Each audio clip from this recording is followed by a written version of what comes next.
Assalamualaikum warahmatullahi wabarakatuh. Perkenalkan, nama saya Pupung Ismayadi, dosen Sekolah Tinggi Farmasi Indonesia, pengampu mata kuliah Manajemen Kewirausahaan. Saat ini saya sedang menyampaikan video yang direkam dalam rangka unjuk kinerja Tridharma Perguruan Tinggi PDD UKT-PT bidang pengajaran dalam rangka sertifikasi dosen. Identitas mata kuliah yang diampu adalah mata kuliah Manajemen Kewirausahaan dengan kode mata kuliah FA 221307. Jumlah SKS 2 SKS, semester 3, periode ganjil, tahun ajaran 2023-2024. Mata kuliah Manajemen Kewirausahaan termasuk dalam kelompok keilmuan, ilmu dasar, dan humaniora. Dalam video ini, saya akan menyampaikan dua video terkait bidang pengajaran. Yang pertama, rancangan pembelajaran mata kuliah Manajemen Kewirausahaan, dan video kedua mengenai praktek pembelajaran dengan mahasiswa melalui Zoom mata kuliah Manajemen Kewirausahaan.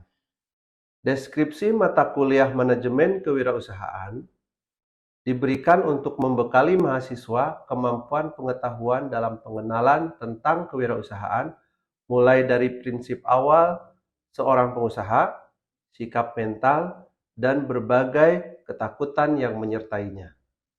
Setiap tahap materi disusun secara berjenjang, sehingga mahasiswa mampu mengenali semangat dasar kewirausahaan, membuat ide usaha dan merealisasikan ide tersebut menjadi kenyataan, serta melakukan analisis perkembangan usaha. Sub pembahasan materi mulai dari definisi, konsep kewirausahaan, studi kelayakan, aspek legal pendirian badan usaha, sampai dengan realisasi usaha dan evaluasi perkembangan usaha tersebut. Setiap model pembelajaran dikaji berdasarkan konsep, teori, dan penerapannya dalam bentuk skenario atau tahapan pembelajaran, dan mengimplementasikannya melalui peer teaching atau micro teaching, serta mampu memberikan refleksi terhadap penerapan model pembelajaran. Strategi perkuliahan yang digunakan dalam mata kuliah ini melalui pendekatan ekspositorik dan heuristik dengan menggunakan pendekatan penilaian autentik. Penilaian dilakukan dalam bentuk tes objektif dan bentuk tes melalui penugasan, membahas beberapa kasus yang terjadi di dunia nyata, khususnya terkait bidang bisnis farmasi. Analisis perkuliahan dilakukan untuk mencapai kompetensi yang diharapkan setelah mengikuti mata kuliah Manajemen Kewirausahaan, di mana mahasiswa akan mempelajari pokok-pokok bahasan, konsep dasar semangat menjadi seorang wirausaha, mendapatkan ide usaha, mengembangkan suatu ide usaha, menyusun studi kelayakan, dan mengevaluasi perkembangan operasional perusahaan. Nah, selanjutnya, definisi dan latar belakang kewirausahaan membuat ide bisnis, mulai dari latar belakang keputusan menjadi seorang wirausaha, membuat ide bisnis yang sukses, dan mengembangkan ide menjadi usaha. Submateri dalam pembahasan manajemen kewirausahaan yaitu dengan melakukan fokus pada studi kelayakan usaha dan analisis operasional perusahaan, di mana mahasiswa diharapkan mampu menyusun analisa kelayakan usaha, serta menganalisis pertumbuhan usaha khususnya di bidang industri farmasi. Mahasiswa akan mempelajari studi kasus yang terjadi di dunia nyata, khususnya dalam bidang industri-industri farmasi, baik perusahaan terbuka maupun perusahaan tertutup, termasuk BUMN atau BUMD. Harapannya, dengan mempelajari manajemen kewirausahaan dan studi kasus yang diberikan, mahasiswa dapat meraih kompetensi dengan menerapkan ilmu pengetahuan tentang manajemen kewirausahaan dan mengembangkan ide usaha khususnya di bidang usaha kefarmasian, serta mengevaluasi operasional perusahaan yang sedang berjalan. Strategi perkuliahan dilakukan secara ekspositorik, heuristik, dan autentik. Pembelajaran melalui ekspositorik diharapkan proses penyampaian materi secara verbal dilakukan oleh dosen pengampu dengan cara menyampaikan segala informasi mulai dari ilmu pengetahuan, data tambahan, dan konsep yang harus dihafalkan oleh siswa. Heuristik yaitu strategi pembelajaran yang menekankan pada aktivitas mahasiswa dalam upaya memahami materi pembelajaran dengan menjadikan mahasiswa sebagai pusat aktivitas secara aktif dalam mengeksplorasi dan menemukan solusi masalah. Melalui strategi ini diharapkan dapat membantu mahasiswa menjadi lebih mandiri, kritis, inovatif, dan dalam belajar. Sedangkan strategi perkuliahan autentik adalah proses penilaian di mana bentuk penilaian melibatkan berbagai pengukuran yang mencerminkan prestasi, kompetensi, motivasi, dan sikap peserta didik yang menunjukkan produk dan kinerja di dunia nyata. Hal ini merupakan penerapan esensi dari pengetahuan dan keterampilan yang sudah diberikan selama proses pembelajaran. Harapannya, dengan menggabungkan ketiga pendekatan ini, perkuliahan dapat menjadi lebih interaktif dan efektif, memungkinkan mahasiswa untuk lebih memahami dan menerapkan materi yang dipelajari. Selain itu, penilaian autentik memungkinkan evaluasi yang lebih holistik terhadap kemampuan siswa. Dalam pembelajaran mata kuliah manajemen kewirausahaan, dilakukan evaluasi perkuliahan dengan menerapkan berbagai macam komponen penilaian mulai dari kinerja, tugas, kuis, ujian tengah semester, dan ujian akhir semester, di mana masing-masing komponen penilaian ini memiliki bobot persentase masing-masing yang secara total bernilai 100%, di mana bobot terbesar ada pada ujian tengah semester dan ujian akhir semester. Kinerja diperoleh dari mahasiswa mengikuti aktivitas perkuliahan. Nilai tugas diperoleh dari mahasiswa mengerjakan tugas selama proses pembelajaran. Nilai kuis diperoleh dari mahasiswa mengikuti kuis selama periode tengah semester. Sedangkan syarat mengikuti ujian akhir adalah mahasiswa telah mengikuti seluruh aktivitas yang menjadi syarat pembelajaran, di mana minimal pembelajaran 80% kehadiran dan telah memenuhi tugas yang diberikan selama proses perkuliahan.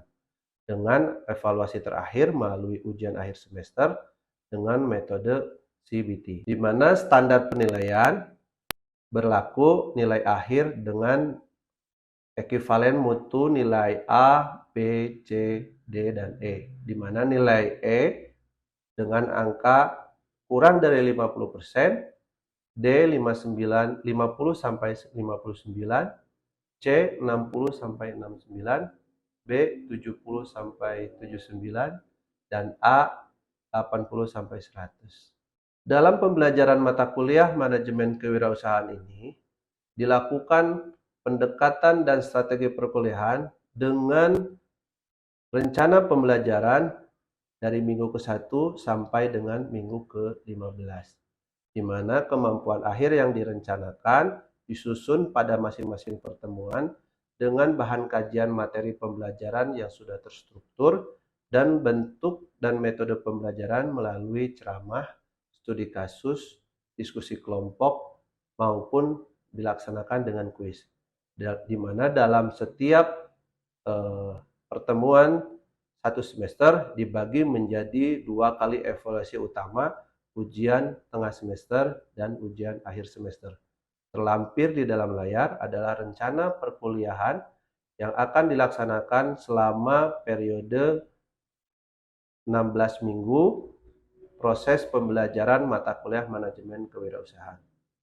Mata kuliah manajemen kewirausahaan menyusun materi berdasarkan daftar pustaka utama dan pendukung, di mana pustaka utama diambil dari buku karya Beringer, Ireland tahun 2019 dengan judul Entrepreneurship Successfully Launching New Venture, 6th edition, London Pearson. Dan beberapa pustaka-pustaka pendukung, baik pustaka lokal maupun pustaka internasional. Demikian pemaparan video pembelajaran mengenai mata kuliah manajemen kewirausahaan. Atas perhatiannya kami ucapkan terima kasih. Wassalamualaikum warahmatullahi wabarakatuh. Bismillahirrahmanirrahim. Assalamualaikum warahmatullahi wabarakatuh. Alhamdulillah kita bertemu lagi di pertemuan di mata kuliah manajemen kewirausahaan pada bagian mengenali peluang usaha. Nah, pada bagian ini kita akan membahas tentang karakteristik seorang wirausahawan dan bagaimana proses mendapatkan ide untuk usaha dan cara menganalisis kelayakan usahanya. Selain itu, kita juga akan membahas tentang analisa kelayakan usaha, kemudian dokumen-dokumen yang dibutuhkan untuk pendirian usaha, badan usaha. Nah, dalam suatu proses kewirausahaan dibutuhkan proses-proses yang bertahap untuk mengembangkan ide usaha.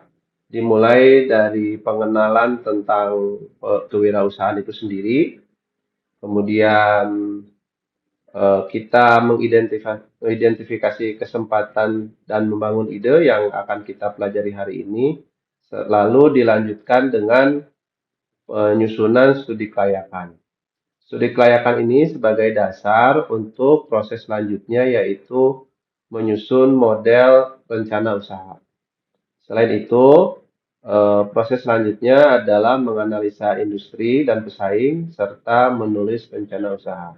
Nah, diharapkan pada pertemuan hari ini kita sudah bisa mengetahui proses kelayakan usaha dan mengidentifikasi karakteristik seorang. Definisi kreatif banyak ya bisa didefinisikan, namun salah satu definisi kreatif itu sendiri adalah proses menghasilkan ide baru atau ide yang berguna, bisa jadi kemampuan mengidentifikasi suatu peluang dan yang merupakan bagian dari proses kreativitas.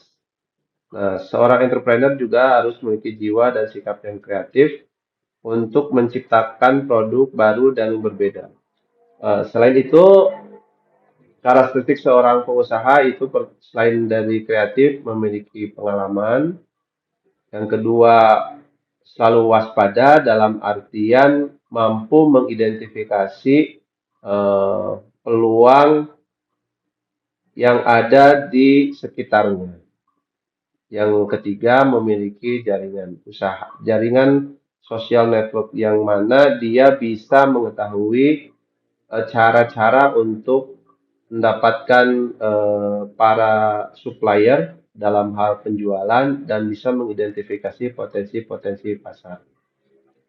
Nah, dalam terdapat 3 tahap yang bisa dilakukan untuk mendapatkan ide usaha, yaitu yang pertama melalui brainstorming, dan yang kedua juga dilanjutkan dengan focus group discussion. Brainstorming adalah proses yang sederhana yang dapat dilakukan untuk mendapatkan beberapa ide atas sebuah topik, dilanjutkan dan dikerucutkan melalui focus group discussion yang diikuti oleh jumlah yang terbatas, 5 atau 10 orang, yang bisa membahas berbagai permasalahan termasuk ide. Sedangkan definisi brainstorming itu adalah proses yang sederhana yang dapat dilakukan untuk mendapatkan beberapa ide atas sebuah topik. Nah, dalam proses brainstorming antara seluruh peserta itu syarat yang utama adalah tidak boleh mengkritik. Karena dengan tujuan ide-ide keluar, mengalir, dan diterima oleh seluruh peserta. Nah, di dalam hal inilah poin utama brainstorming, mendapatkan ide sebanyak-banyaknya. Dan semua proses-proses ide yang keluar itu harus dicatat dalam bentuk atau digambar dalam bentuk mind map. Setelah ide dikumpulkan melalui brainstorming, itu proses selanjutnya adalah FGD, Focus Group Discussion. Nah, di sini dalam proses ini peserta sudah mulai terbatas, 5 atau 10 orang, dan fokus pada isu-isu utama yang didapatkan dari proses brainstorming. Nah, setelah mendapatkan kumpulan-kumpulan ide ini, maka proses selanjutnya adalah dituangkan dalam suatu framework atau model yang disebut studi kelayakan. Definisi studi kelayakan atau analisa kelayakan usaha adalah suatu proses untuk menentukan suatu ide usaha dapat berjalan atau tidak. Ada 4 determinan utama dalam melaksanakan analisa kelayakan usaha ini. Pertama adalah analisis produk, yang kedua analisis industri, yang ketiga analisis organisasi, yang keempat analisis keuangan. Jika keempat analisis ini oke atau iya, maka lanjut dengan pembuatan bisnis plan. Jika tidak, bisa di-drop atau difikirkan ulang. Kembali ke proposal usaha.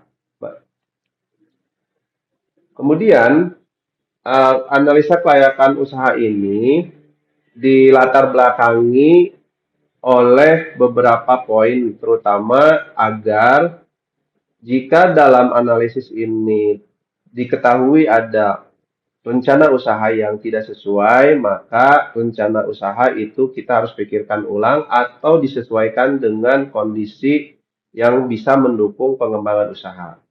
Kemudian ini adalah merupakan cara atau transisi dari sebuah pemikiran agar kita tidak terjebak atau mendapatkan apa istilahnya mendapat bangkrut sebelum usaha itu dimulai. Nah, jika analisis ini kita lakukan, kita bisa assessment. Selanjutnya, analisis produk dan jasa yang tadi dibahas selintas. Beberapa pertanyaan yang perlu diuji adalah bisa tidak, pantas tidak produk kita dibeli oleh pelanggan. Nah, kemudian apakah produk kita bisa mengisi gap yang ada di pasaran. Nah, ini adalah pertanyaan-pertanyaan yang perlu kita ajukan sebelum memulai usaha terkait produk dan jasa serta mengetahui besar kecilnya permintaan atas produk dan jasa tersebut. Hal ini tentunya dilakukan agar pada saat bisnis kita mulai, kita sudah mengetahui harus target market mana yang harus kita capai dan berapa besar pangsa pasar yang kita akan masuki. Nah, ini perlu analisis yang bisa memperlihatkan bahwa produk yang kita perkenalkan adalah produk yang memang dibutuhkan di pasar. Kemudian kita lanjutkan ke analisis organisasi. Ini bentuk-bentuk yang kita bisa kembangkan, khususnya startup company, yang nanti kita akan pelajari lebih lanjut, khususnya bagaimana kriteria badan usaha yang perlu dikembangkan.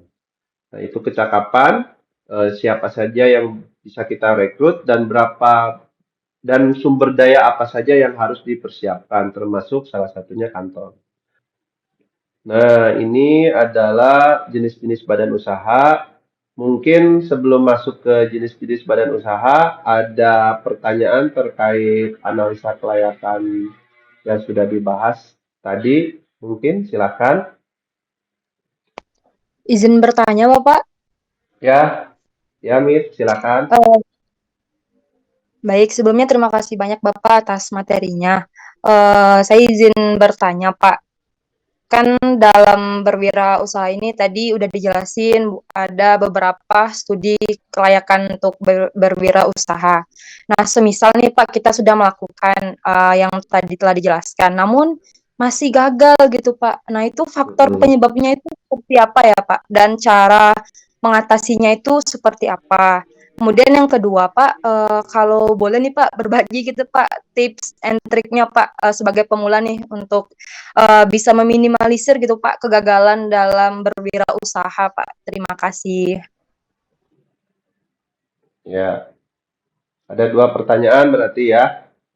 Jadi begini, studi kelayakan itu kita susun sebelum kita memulai usahanya. Nah, justru kita susun untuk mengantisipasi agar pada saat kita memulai usaha, potensi resiko-resiko kegagalan itu seminimal mungkin, terutama terkait penerimaan produk-produk kita. Nah, eh, secara teori, dengan melakukan kelayakan usaha ini bisa meminimalisir kegagalan, walaupun tidak ada jaminan bahwa bisnis ini yang kita mulai itu pasti berhasil. Nah, mungkin salah satu eh, kemungkinan kegagalan itu terjadi ada kesalahan dalam analisis. Kurang lebih begitu, Mit. Mudah-mudahan bisa ditangkap dan jangan cepat puas. Nanti biar bisa terus langsung terus-terusan belajar baca. Kita lanjut ya, Mit ya. Mungkin menjawab ya. Ya. Terima kasih banyak Bapak ya. Ya, terima kasih. Kita lanjut ke dalam jenis-jenis badan usaha yang sesuai dengan peraturan undang-undang yang baru yang terdapat pada OSS. Ada usaha perseorangan, badan usaha, kemudian badan usaha itu ada PT, ada CV, ada firma, ada koperasi, ada perusahaan umum. Nah, ini mungkin pada bagian ini jenis-jenis badan usaha yang sering atau akrab kita dengar ya. Nah, ini yang cocok untuk startup ya, bisa PT atau bisa juga perusahaan perseorangan. Nah, dalam aturan terbaru Undang-Undang Hak Undang-Undang Cipta Kerja, badan usaha itu dibagi berdasarkan tingkat risiko.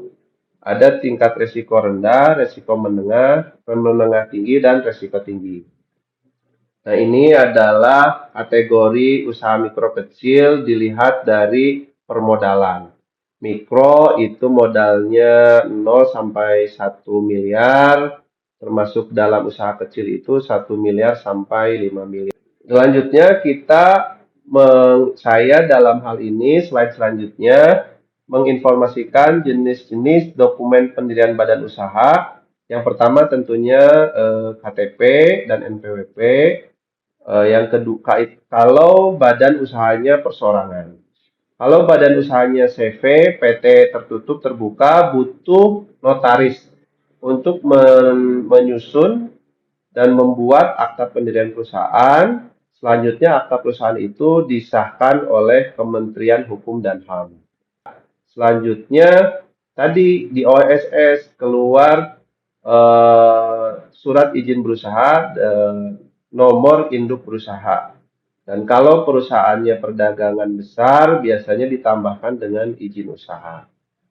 Nah, ini adalah highlight penerbitan izin berusaha apotek dan toko obat, mulai dari penerbitan NIB, syarat izin apotek, OSS, kemudian sertifikasi dari Dinkes, Kemudian di DPMTSP, notifikasi hasil verifikasi.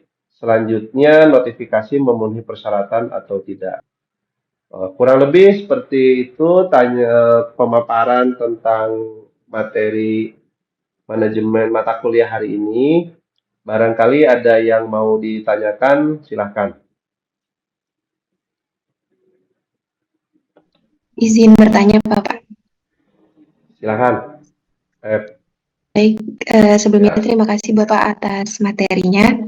Izin untuk PB bertanya yang pertama, Pak, dalam analisis sumber daya tim, misalnya pada suatu usaha itu kan mungkin udah berjalan gitu Pak usahanya. Bagaimana, yang pertama bagaimana cara tips and trick untuk merekrut karyawan dengan baik, dan apabila usahanya sudah berjalan, bagaimana cara kita untuk mempertahankan talenta pada karyawan, Pak. Nah, yang kedua, pertanyaannya mengenai analisis legal dan regulasi dari suatu usaha, Pak. Mau minta tolong dijelasin kembali, Pak, bagaimana pengurusan surat-surat izin yang pertama itu harus kemana terlebih dahulu, Pak. Terima kasih, Pak. Baik, terima kasih. Memang ada dua pandangan utama terkait SDM. Satu, SDM sebagai beban. Dua, ada yang memandang SDM sebagai aset. Nah, kalau perusahaan yang memandang SDM sebagai beban, itu biasanya dia tidak memperhatikan kesejahteraan.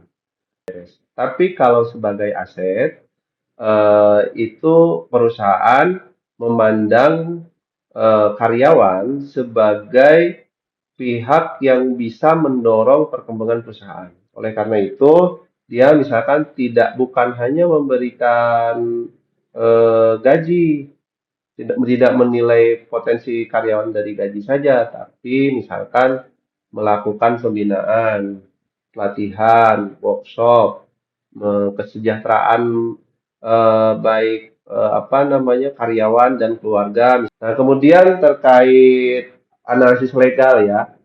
Nah, biasanya begini, ini tergantung dari jenis badan usaha yang akan dibuat. Namun yang pertama, itu yang harus ada adalah minimal 2 orang pendiri. 2 orang pendiri ini nanti dokumen yang dibutuhkan itu KTP. Nah, KTP dibawa minimal 2 orang pendiri ini datang ke notaris. Datang ke notaris, di hadapan notaris, dia menandatangani akta perusahaan. Nah, nanti akta perusahaannya bisa PT, bisa CV. Nah, kalau CV, akta notarisnya tidak perlu disahkan oleh Kemenkumham. Tapi kalau PT, wajib disahkan oleh Kemenkumham. Nah, jika usahanya misalkan tadi perdagangan kosmetik ya, misalkan, itu kan resikonya rendah. Tidak ada pencemaran lingkungan karena hanya dagang, hanya penjualan. Berarti itu masuk kategori rendah. Kalau modalnya di bawah 1 miliar, berarti usaha kecil. Nah, berarti nanti izinnya cukup NIB saja. Kurang lebih begitu. Jadi pertama harus ada KTP dulu, datang ke notaris, menyusun akta perusahaan, kemudian akta perusahaan disahkan, setelah itu daftar izin usaha lewat OSS. Setelah NIB-nya keluar, kalau itu resikonya rendah, maka sudah sah berusaha. Gitu, menjalankan operasionalnya. Kurang lebih seperti itu, Pepi. Mudah-mudahan bisa dipahami. Ada pertanyaan lain yang mau ditanyakan? Terima kasih, Pak. Fadila, Alivia, ada yang mau ditanyakan? Tidak ada? Oke, kalau tidak ada, terima kasih.